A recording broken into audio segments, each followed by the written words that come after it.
Well, good afternoon, everyone, and welcome to our virtual town hall. Welcome to all of our faculty and staff from UCCS who've joined us today.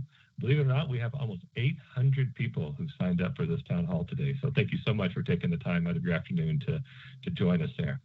My name is Chris Valentine. I'm the Assistant Vice Chancellor of Marketing Communications here at UCCS, and I'll be your moderator today for the town hall again. So let me give you a quick overview of what we're going to be doing today. So we're going to open up our town hall with some words from Chancellor Reddy. So a little different than last month's town hall, where we just have one speaker today. The Chancellor is going to give the remarks there. We want to give more time for your questions.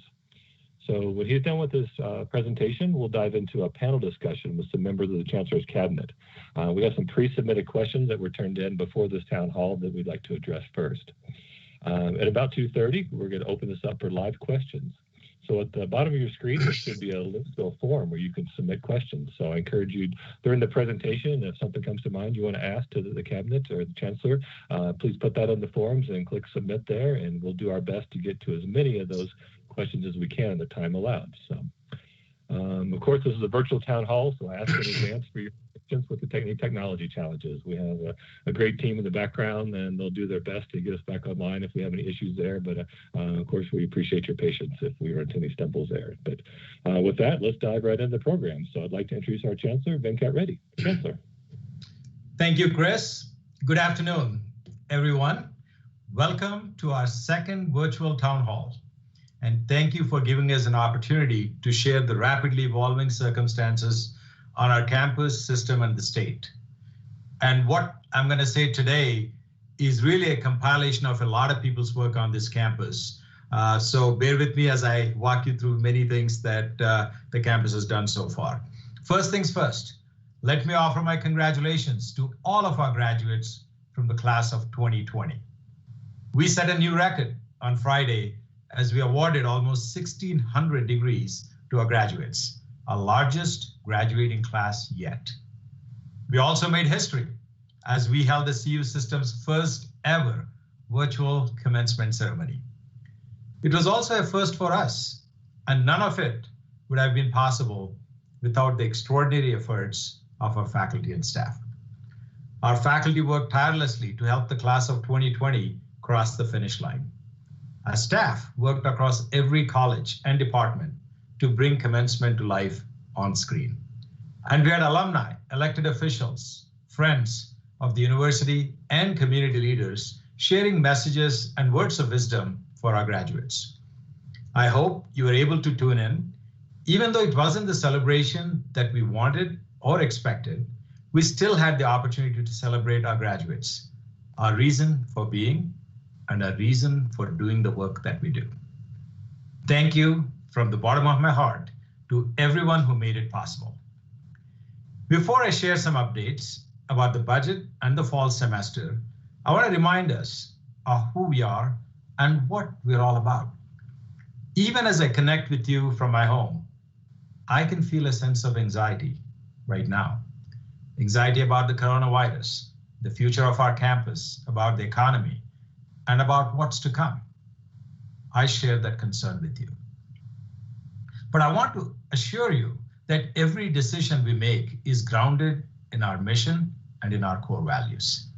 A focus on students, integration between teaching and research, innovation, collaboration, diversity and inclusion, dynamic, responsible growth, and integrity. Remaining true to our purpose and always acting with each other's well-being in mind. We chose these values for our university because they embodied the best of what we thought we could be as a university. And we will continue to look to them as we make decisions, even in these challenging times. That means we will act with trust and transparency through this entire process.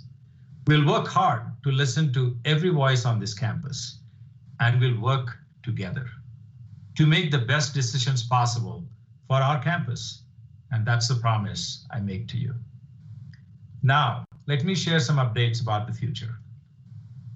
The cabinet members continue to work with the CU System Office and the Board of Regents in planning out the future for UCCS. The Board of Regents met earlier this week and made a few key announcements. Carlos Garcia has been serving as our interim vice chancellor for student success for the past 6 months, and he has done an outstanding job in these unique times.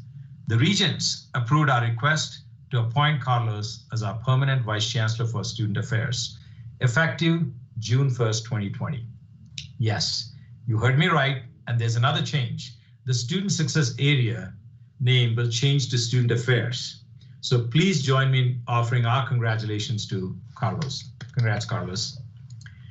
The regents also announced when they met on Wednesday that our tuition would remain flat for this coming year, and there would not be an increase in compensation for CU faculty and staff either. It's important to recognize that we may need to endure some tough decisions today in order to keep our university strong for the future. One announcement we are watching closely is the state budget.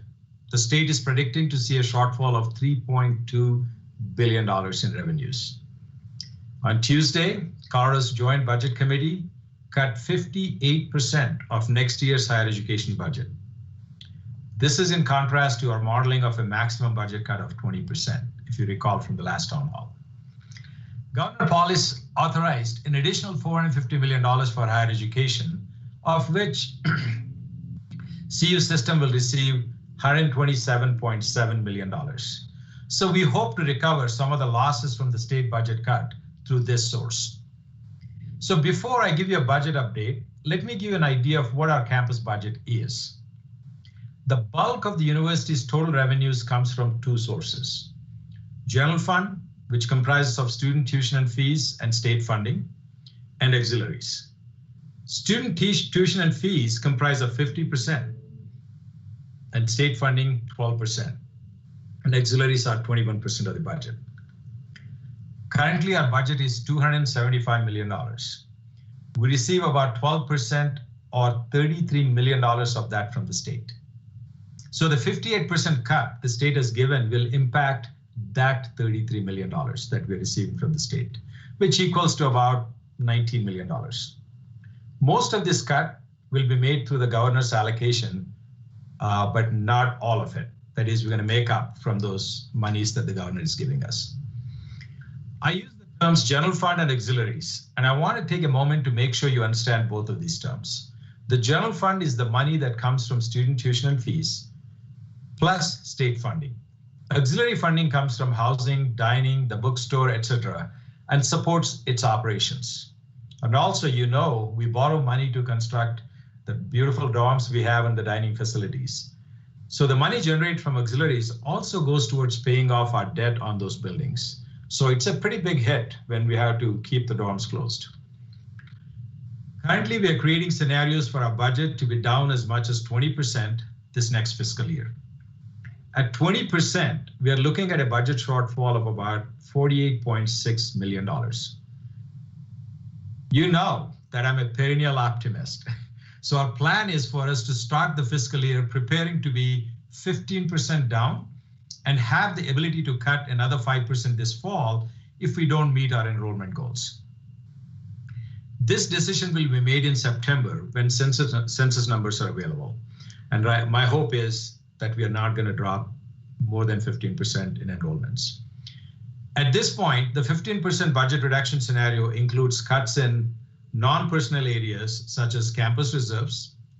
We're not filling open positions, not all of them at least, cutting back on operating and travel costs, delaying control maintenance, savings on utilities, among other things. We're using these cost-saving measures to cover our biggest expense. But with 68% of our annual operating budget going to salary and benefits, we have no choice but to look at layoffs and furloughs. Given that the auxiliary services operate like a true business and are responsible for generating their own revenue, the initial layoffs and furloughs will take place in that area. And I'm asking all of you, our faculty and staff, to make a shared sacrifice so that we can keep more of you employed. As you've seen through our prior communications, all officers of the university will receive a 10% pay cut through furlough beginning July 1st of 2020. Furloughs will not impact faculty and staff making $60,000 per year or less. Staff making $60,000 or more a year will receive a one-day furlough per month, which will equal to a 4.6% reduction in salary effective July 1st. Faculty making over $60,000 or a year will receive a 4.6% pay cut effective August 17, 2020, the beginning of the academic year. At this point, all these are indefinite. My hope is that we can lift them sooner than later, but it all depends on how we perform financially in the next year. At this point, layoffs are limited to the auxiliary side, with some being announced as soon as tomorrow to take effect in June.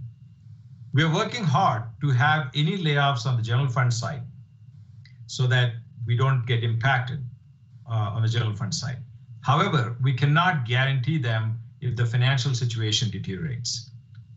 The majority of our unfilled positions will remain unfilled for the coming year as a cost savings measures. And we may have to look at eliminating some positions through layoffs as a last resort if the financial scenario continues to shift at the state level and the enrollment levels. The current feeling is we're still not done at the JBC, so hope it's not all that bad. As I mentioned earlier, 50% of our revenue comes from student tuition and fees. As of this week, our enrollment for the fall is down 15% from the same point last year. But those aren't our final numbers. We need to wait and see what fall enrollment looks like as we get closer to the start of the fall semester. And that's why we are planning for the worst and working for the best. And please remember, if you can remember one number from this message, every 1% increase in enrollment translates to a 1.1 million increase in the budget.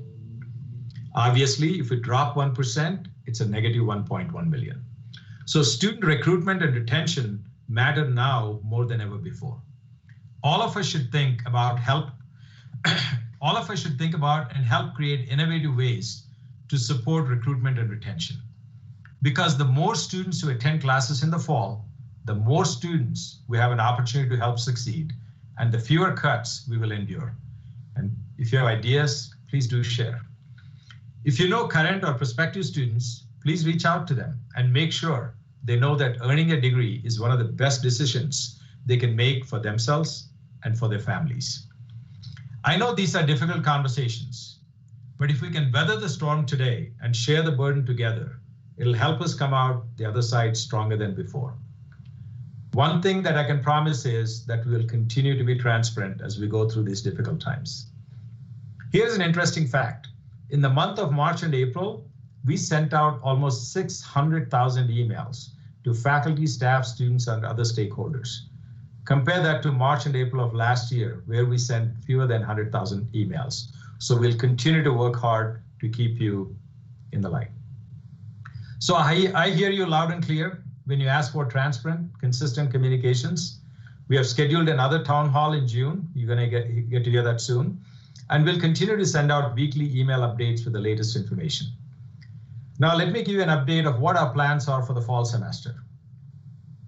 When we think about the fall semester, we really need to remind ourselves of our mission: to broaden access to higher education for Southern Colorado, the state, the nation, and the world. Even though remote learning is new to some of us, UCCS has been offering online degree programs for decades. While it was easy for some and challenging for others, I want to say that our faculty did an incredible job moving in-person academic experiences to a virtual format. And our staff have done a phenomenal job of keeping the university running smoothly.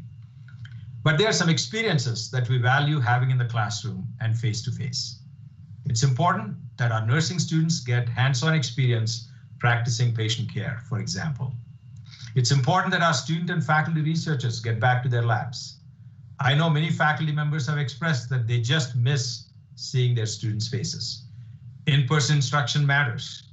And that's why we are making every effort to safely return to on-campus classes in the fall.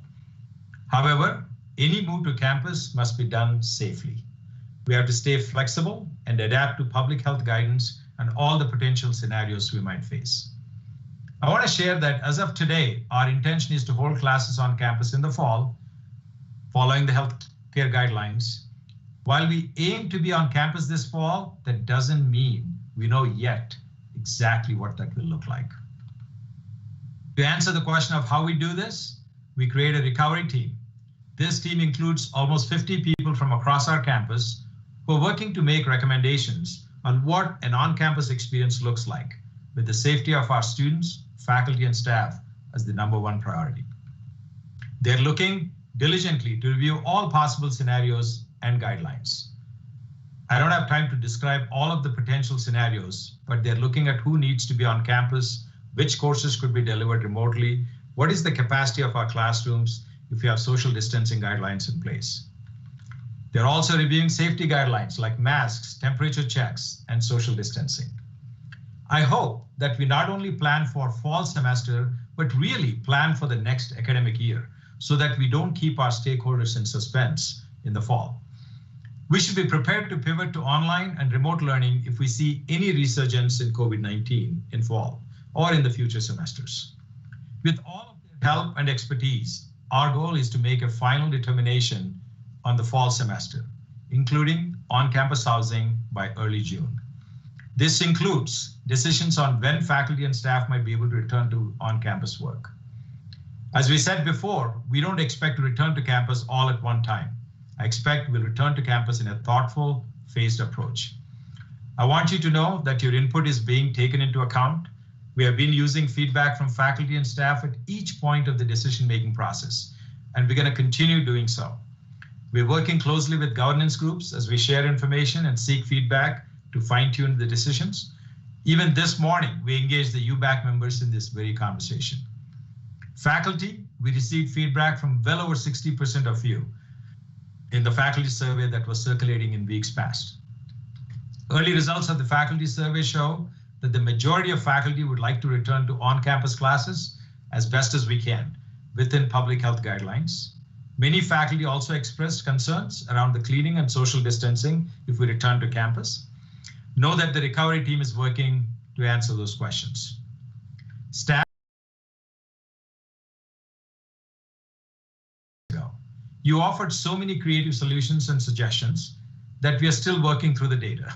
But above all, I heard you call for safety and flexibility, including taking as many precautions as necessary to keep high-risk members of our campus community safe. Thank you to everyone for giving your input. We commit to continuing to share updates with you on all of these matters and more in the coming weeks. And it's in response to all of this feedback that I want you to know none of the work we are doing to prepare for the future is happening in a vacuum. Every week, we engage with the rest of the campuses in the CU system. Between weekly meetings with President Kennedy, weekly CFO meetings, and increased conversations between the provosts, we're making sure that our decisions are not being made in isolation. And I also want you to know that at a system level, leadership is working very hard to engage with the Colorado State Legislature to get the most support possible from the state. And so thank you so much for your patience in listening to these remarks. I'm ready to open up for some questions submitted by faculty and staff. Chris, back to you. Thank you, Chancellor, for the comment. I'd like to invite our moderators, our panel to turn their cameras back on for some questions.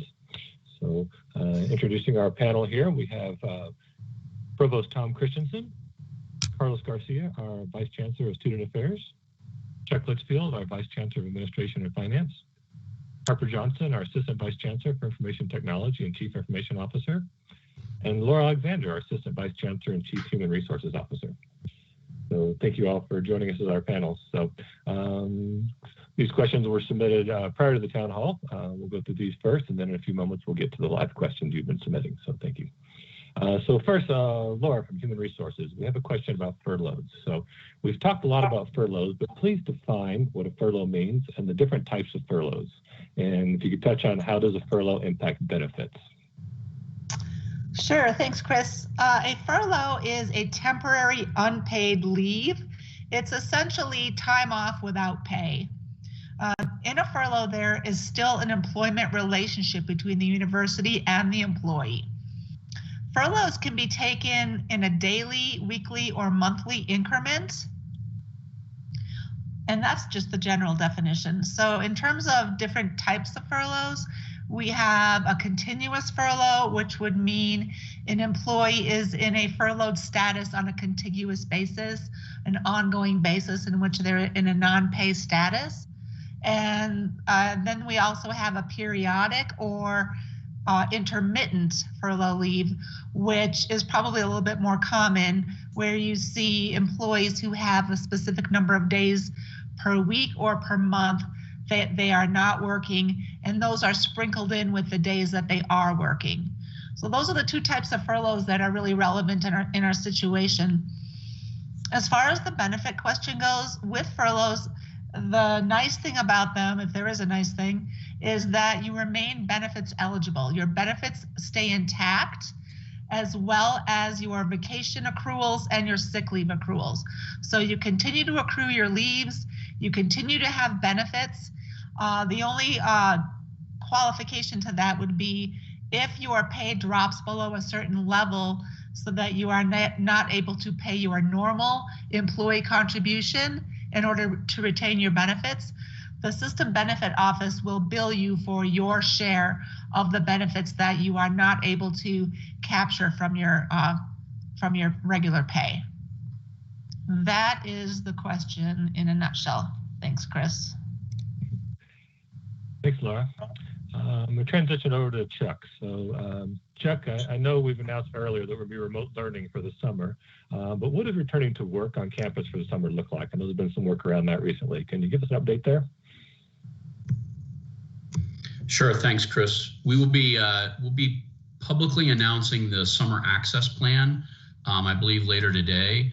But in a nutshell, what we will do is we will remove restricted access to the campus and allow people who need to come to their offices to pick things up and do those kind of things normally. We will not be opening the campus up for people to work. We want to comply with the governor's Safer at Home policy, which is supposed to go through the end of May. Since we don't know what that will look like, and because we do want to move forward in summer, we expect to keep those types of conditions through July, and then start the phased return to campus sometime in late July and the early part of August. The buildings themselves, many of the buildings will remain in what we call utility setback, which means that we have made every effort to reduce our electricity and gas consumption in order to save money. So the thermostats in many of the buildings have been reset to 80. And then at night, we will also circulate cool night air through the buildings to try and keep the buildings somewhat cool. That is pretty much the summer access program. Thanks, Chuck. Yeah, you're correct. There will be an email communication later today with a few more details and some information on the website about that. So more to come on that. So Chuck, while you have your microphone on, the next question, the Chancellor touched on in his remarks, but the question is, how does enrollment look for the fall? Right. So the Chancellor did touch on that. The one thing I do want to mention is that right now our enrollment for summer is slightly positive, which is a very encouraging sign. We made a decision as a campus very early to announce that we were going to be remote in the summer. And we believe that has paid some dividends, because in this time of uncertainty, the more certainty we can give people, even if it isn't idealized in what they'd like to do, seems to be very positive. With regard to fall registration has been open for a little over a month. For the first 3 weeks, we were running 20% down in fall enrollment. And that was a mixture of returning students not registering as quickly and new students not registering as quickly. And so we made some proactive efforts to reach out. We've done a lot of work with moving orientation online for new students and picking up communication both through social media and through webinars. And we started to close that gap. Over the last 2 weeks, we went from -20% to -15%. We'd like to do better. One of the things that we do know from our Decision IQ information and from the communications we get through the webinars and the orientation is we have a lot of students, particularly a lot of Coloradans, that are sitting on the fence, if you will. They know that they want a higher education experience next year, but they haven't made a decision about what they're going to do. We believe that making decisions and being clear and clearly communicating what we're doing about fall will be really important to give those who are inclined to come to UCCS an indication that the experience can be what they would like it to be, and get them off the fence and get them enrolled.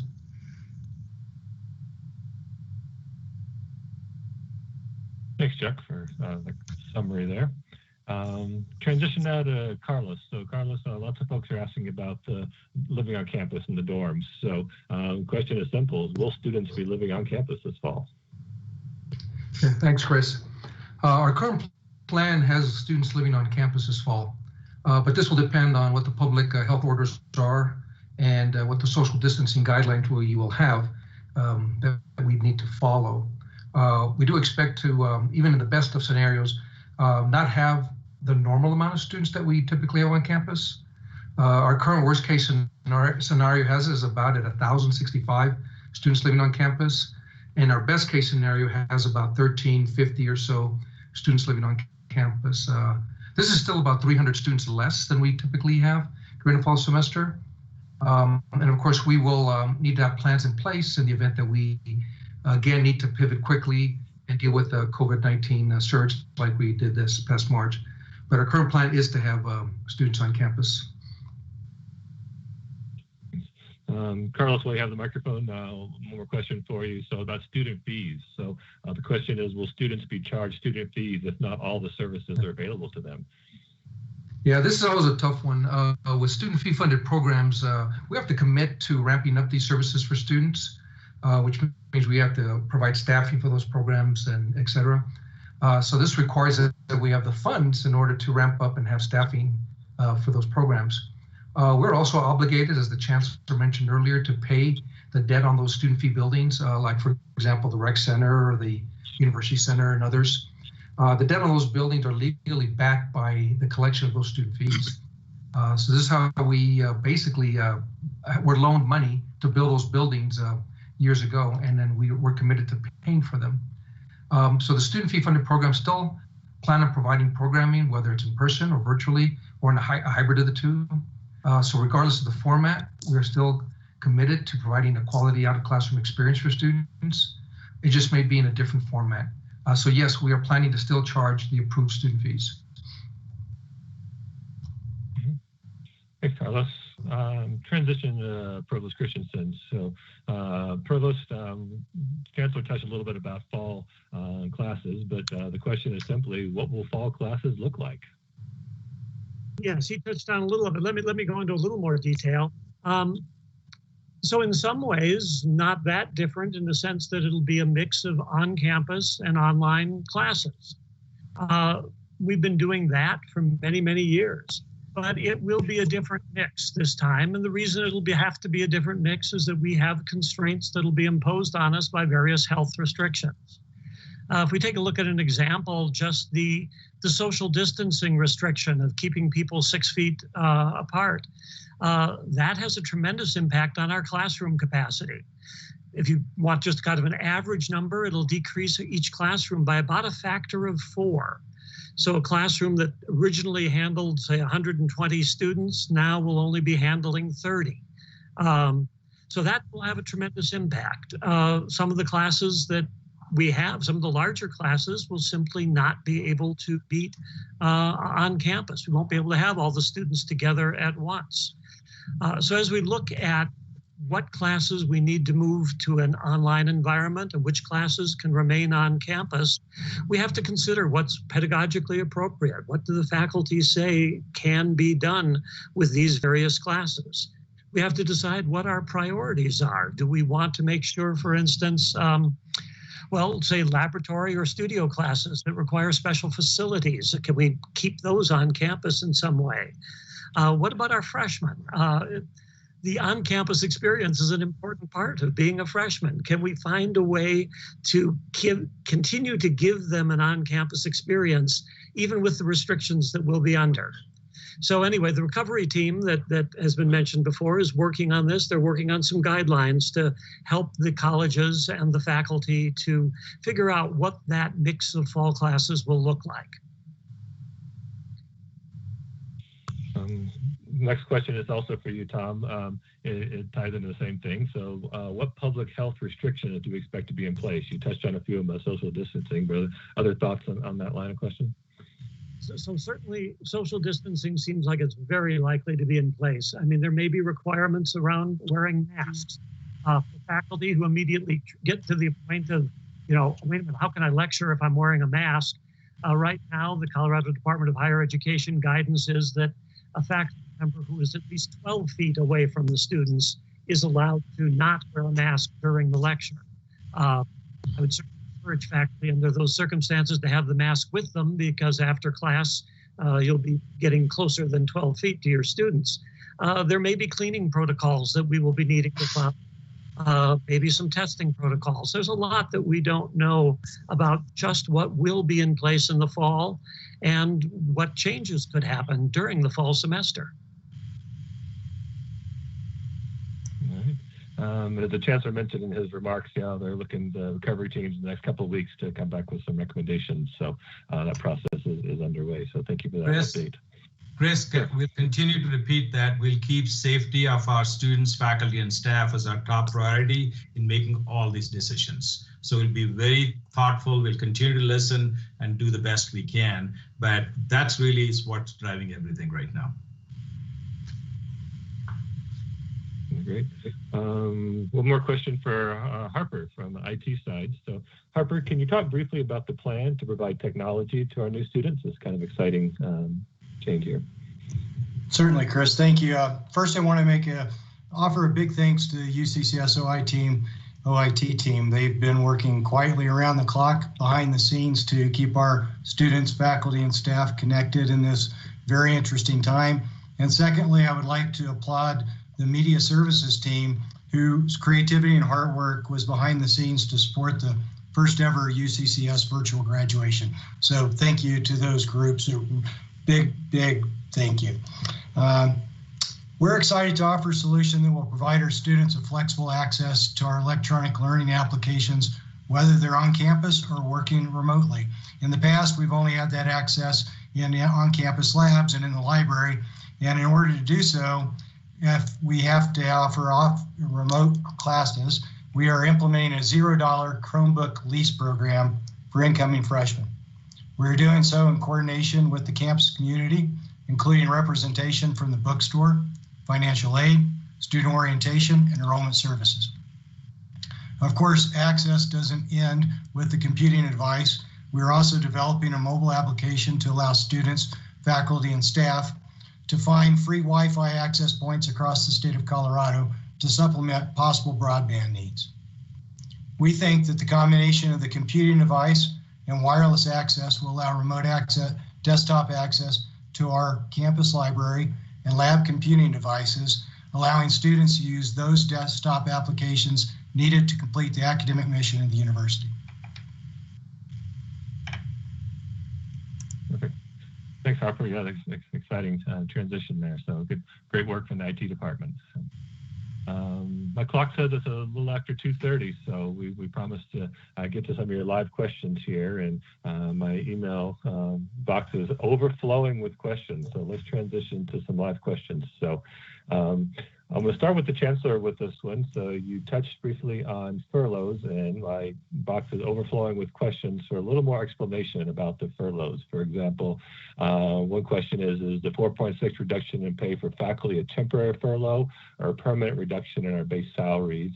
Another one said, please clarify about the furloughs the same as all income levels. I think the Denver, CU Denver model is being compared there to what we're doing. So, Chancellor, if you wanted to start with that question, and maybe sure, the other folks can weigh in if they need.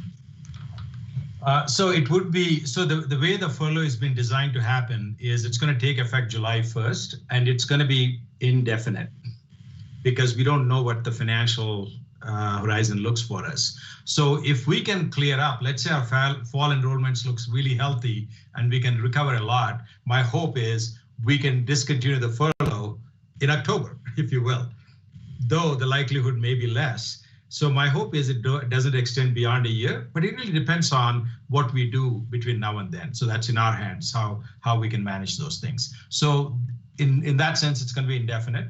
So essentially, every month of the furlough, you're going to see a 4.6% reduction in pay, right? With the, I was trying to be careful not to mention a furlough for the faculty because it's very tricky to really even conceptualize it. So the provost and the deans will be working and we'll working in the system, what that looks like. But really, this is about sharing the pain. That's how we kind of framed it, that we're all in this together. In case of 12-month staff and faculty, it will be a little bit different, where that they're going to be applying for a one-day furlough per month through the HR system. So they actually have to request that and work with their supervisor on when they can take that furlough day. So an important task may not be ignored at that time. So that's how it's been framed. So think of it, a 4.6% reduction in pay every paycheck. Whereas for faculty, it's going to be, some of them are on 9 months, some are on 9 months spread out to 12 months. So it's a different deal. So there will be going to effect in August, on August 17th. The other question was about CU Denver's phased pay. You know, what we tried to do, I think this is kudos to our campus, that we are such good stewards of our finances, that we have accumulated reserves that has helped us in kind of taking away some of the pain of putting it on our faculty and staff. So essentially, your hard work has paid off now so that we didn't have to impact you as hard. You also have to remember, whenever you do these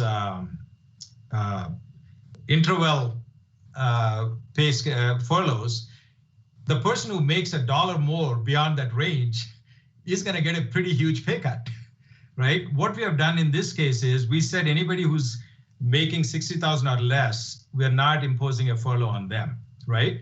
That means somebody who's making $61,000 is going to go below $60,000. So we made $60,000 as the floor, for example, in that particular case. So nobody goes below that. So somebody is at 61 or 62 might be on a 4-hour furlough in a month rather than a one-day furlough. So that has to be worked out with the HR office and the supervisor. So at this point, we feel like we don't want to impose that kind of a pain. But come fall and things flip out on us, we want to save that remaining for that time. That's the reason for the 15% and the 5% plan, 15 plus 5, hoping that we never have to get to that 5, right? So there are different ways of doing it. We played with so many models, Chris. We could have said, we can do a 10% pay cut through furlough, then maybe release the 5%. But we felt, given the situation, this is the best approach to take.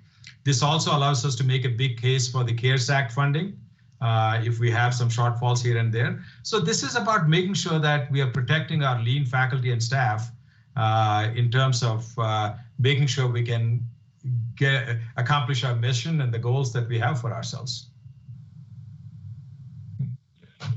I'm blowing up with questions about furloughs, so we'll continue on this line here. But please. So the question is, do the furloughs apply to university staff and classified staff? So everyone's in this? So it's going to be different for the different groups, right? We have legal notification requirements for classified that we do not have for university staff. We have to publish a classified plan. We can't legally do furloughs for classified unless the governor makes a certain declaration, which he has yet to make. So if we publish a classified layoff plan, it'll include the necessary information that we're required to announce. That has a 55-day window from the time the plan is published to the time that layoffs can be activated for classified staff. And so those plans will be forthcoming. And if the governor changes his mind and gives us a different tool to use, we will obviously take that into consideration. For university staff, there is no set requirement for notification. It is the industry standard to use a 2-week notification, and we are doing our best to go for that as a minimum in terms of notification. The Staff Association has asked for a longer notification period for university staff. And as we have been considering these plans, we've been trying to factor that in as much as possible. The Chancellor has been very firm about the 2-week minimum.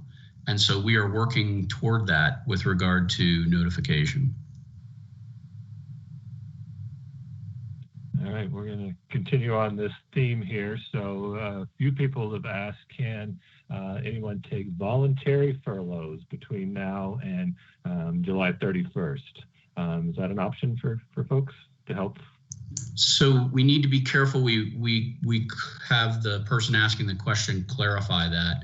There is a term known as voluntary furlough in the classified system. However, that also requires a declaration that we do not have. This is hard, Chris, because of the categories we have, it impacts people differently, right? I just talked about faculty and staff. So we have a classified staff system. So we just had to be cognizant when we approach these things. So if people have some special requests, I would ask them to channel them through their respective supervisors and vice chancellors so that at least we can get back to them and say what's possible. And we really appreciate whoever said that. Thank you for saying it, for participating in this pain. We appreciate it, but we don't want to do anything that puts you in trouble or us in trouble or the campus in trouble.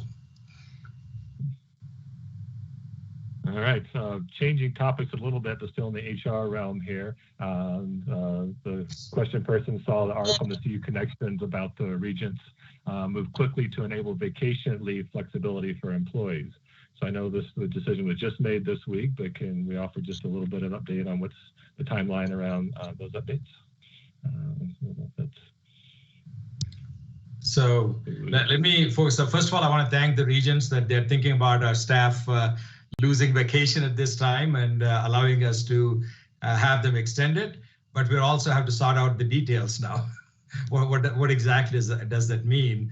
And so right now, in fact, we even spoke about that in the cabinet.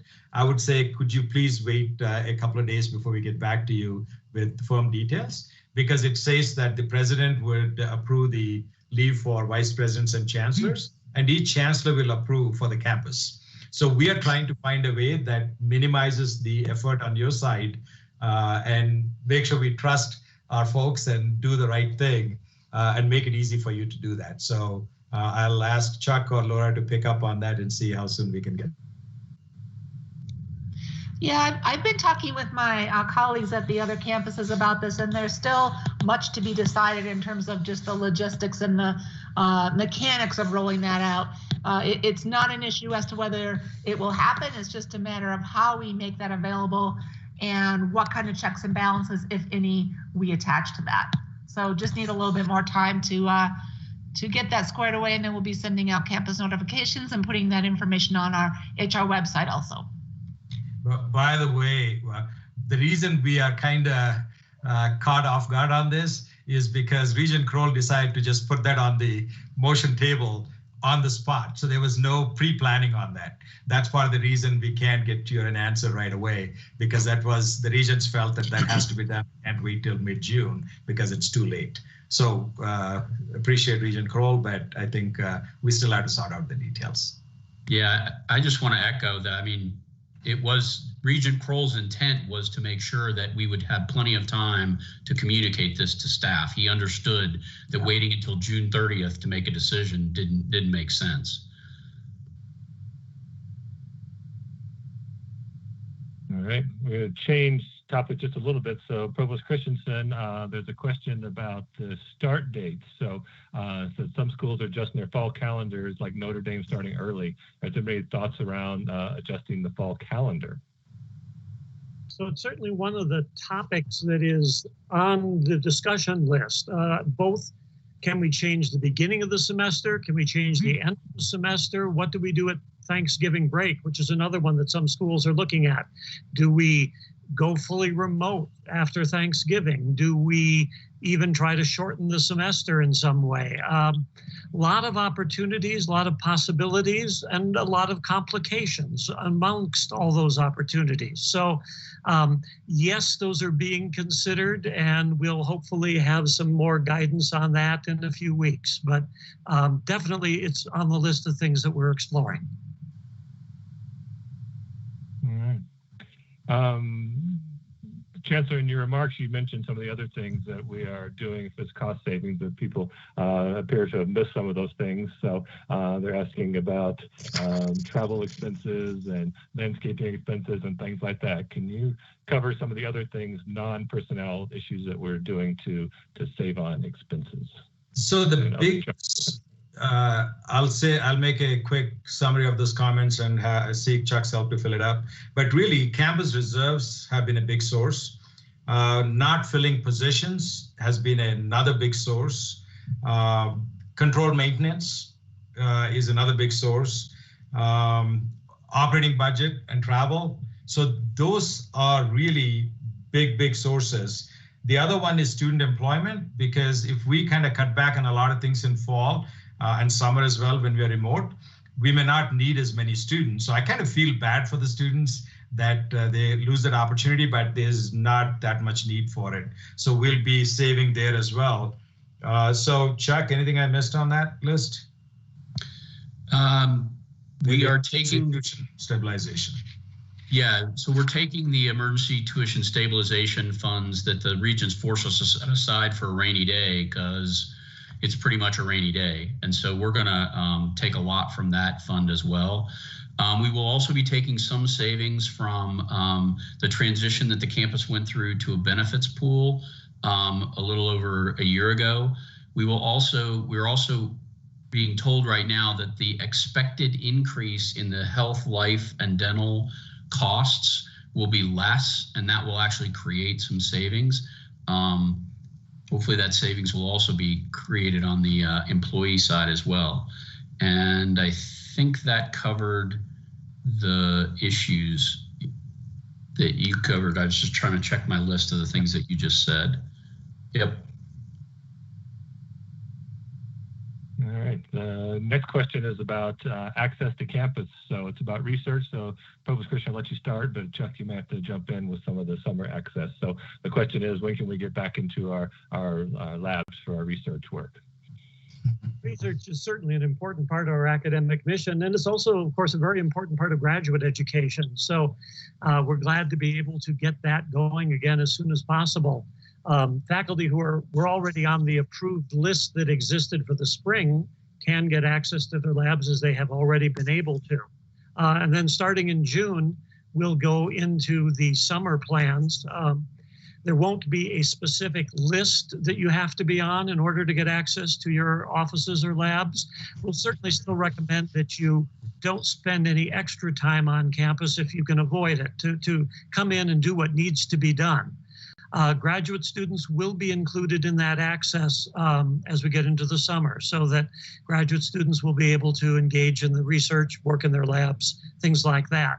Undergraduate students will require the approval of the dean of the college in order to have access for research purposes this summer.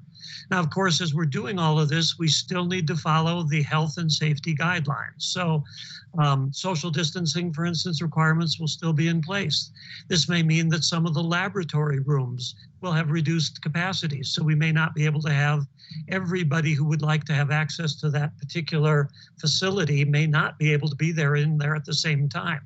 But all of those are things that we feel can be worked out with the individual research teams. So that's the plan at this point, and there'll be more details on that continuing to come out. I know you're really missing our beautiful campus, but please worry about your safety and the safety of others. So be thoughtful when you come to campus and kind of think about why you're going there and how long you want to spend your time there. That's great. Here's positive spin. So, Chancellor, in your remarks, you talked briefly about things we can do to help encourage students.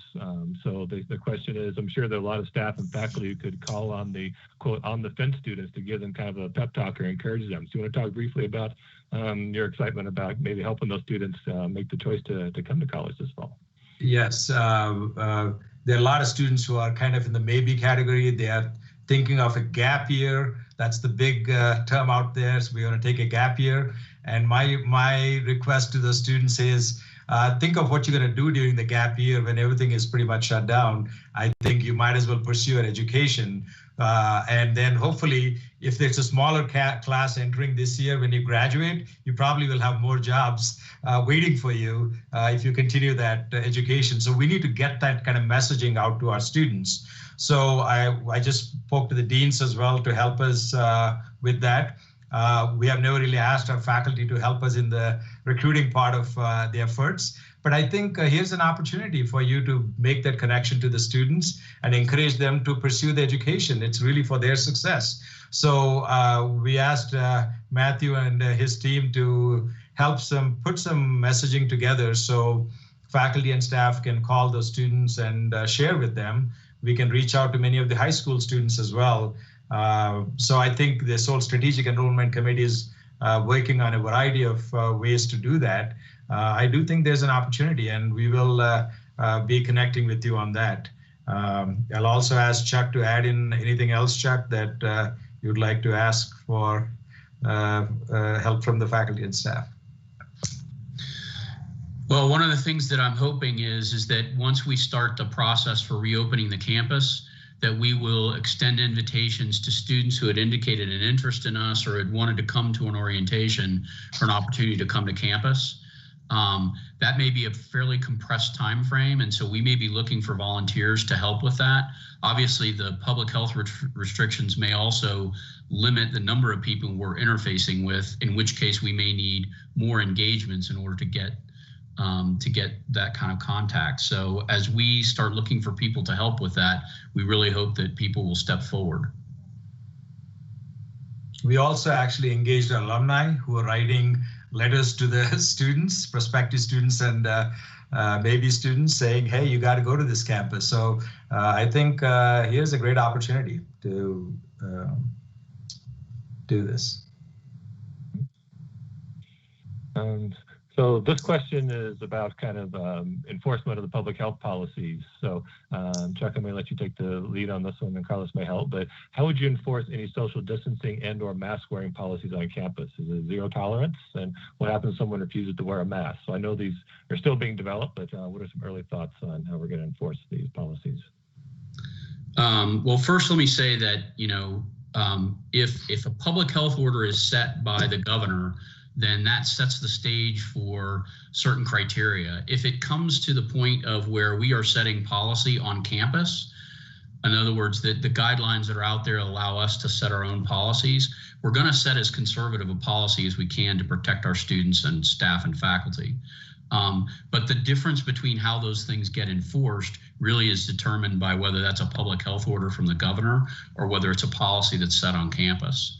We have already discussed with regard to student activities and students living on campus, modifying the standards of conduct for students where they will make an agreement to comply with these public health orders or these public health guidelines or the guidelines that we put in place on the campus. And therefore, if they refuse to do that, then it becomes just like it does anything else with regard to students and complying with policies that they've said that they would agree to, right? And so we would use the same standards that we currently use to deal with any other type of policy or disciplinary issue. With regard to staff and faculty, I'm going to digress for just a second because we haven't mentioned this up to now, and this might be a good time to mention it.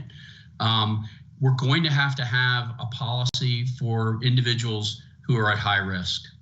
And we're going to do the things that we can to protect them.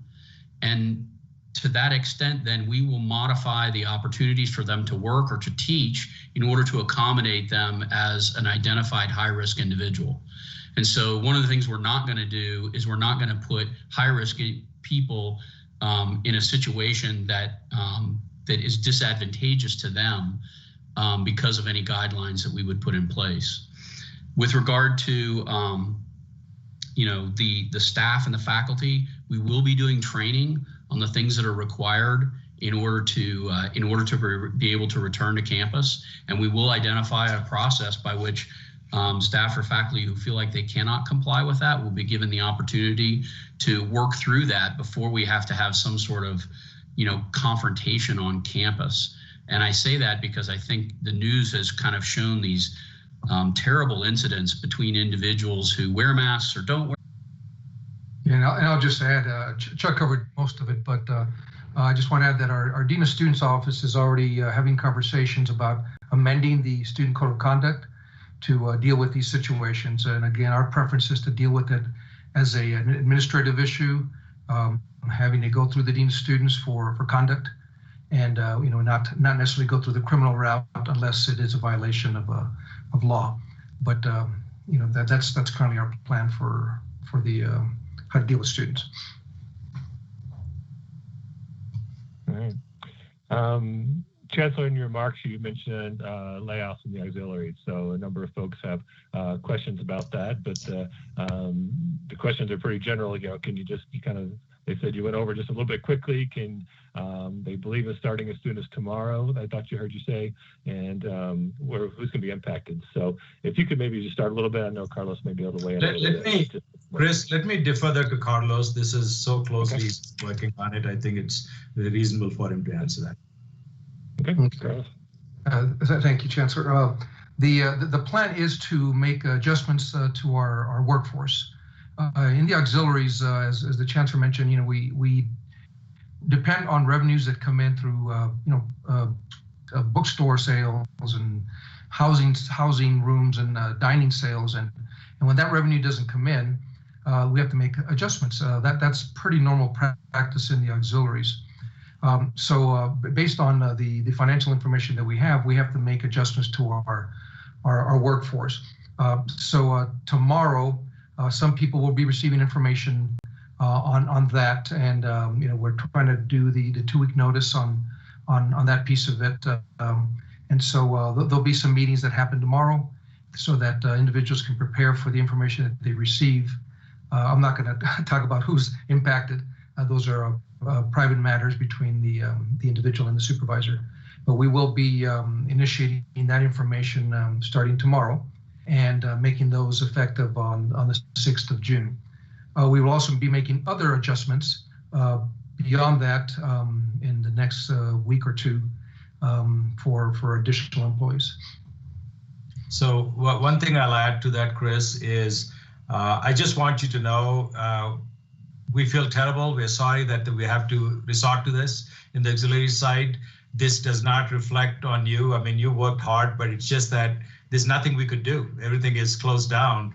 And so this is a tough one, and we're in tough times. So we appreciate all the hard work you've done and the efforts you've given us. And we hope that you will be able to come back at some time point in the future. Thank you, Carlos and Chancellor, for that. So my clock says we're reaching close to the top of the hour here. And believe it or not, we've actually got through the majority of questions that people have submitted. There are some very specific questions that I promise that we will respond to those folks individually, with questions about how this impacts my pay and my salary and things like that. We'll take care of that on a one-on-one basis. But with that, I'd like to turn this over to the Chancellor, Channa, to wrap us up. So the panel, you're welcome to turn off your cameras. And I know the Chancellor has a few comments kind of to wrap the town hall up, and with that, I think we're going to be close to on time of closing here. So, Chancellor, I'll turn it over to you to wrap up the town hall for us. Well, first of all, I want to say thank you for tuning in. Thank you for submitting your thoughtful questions and staying to hear the answers. I know these are difficult times for all of us. It's hard to hear that the future is so uncertain. It's hard to make plans and decisions when we don't know what the next few months will bring or the next few years will bring. But what we can do is prepare for every eventuality, lean on each other, support each other, and understand that this experience will reshape our campus forever. But whether it shapes us in good ways or bad ways is really up to us. I have faith that our phenomenal community, Our work ethic and our commitment to student success, scholarship, and research will help us transform for the better. We cannot plan for the future, but we sure can prepare for it. And I know I have a great team in all of you in making that happen. So thank you for everything you do to make us so great. And we'll continue to work hard and make sure that we keep you informed. And I look forward to, the one big thing I miss is that I don't get to see you. So I'm really waiting to see you. I hope I can see you soon, but we'll have another town hall in June, and we'll continue to keep you updated through the emails and messages we're going to send. So again, thank you so very much. With that, that concludes our town hall for today. Thank you so much for joining us. This afternoon, you will receive an email with information about the summer access, and then we'll also send a summary of this town hall via the communique for more information and some video clips for you to watch some of the key points. So look for more information in the near future. So once again, thank you so much for joining us. And with that, we will close this town hall. Good afternoon. Yeah.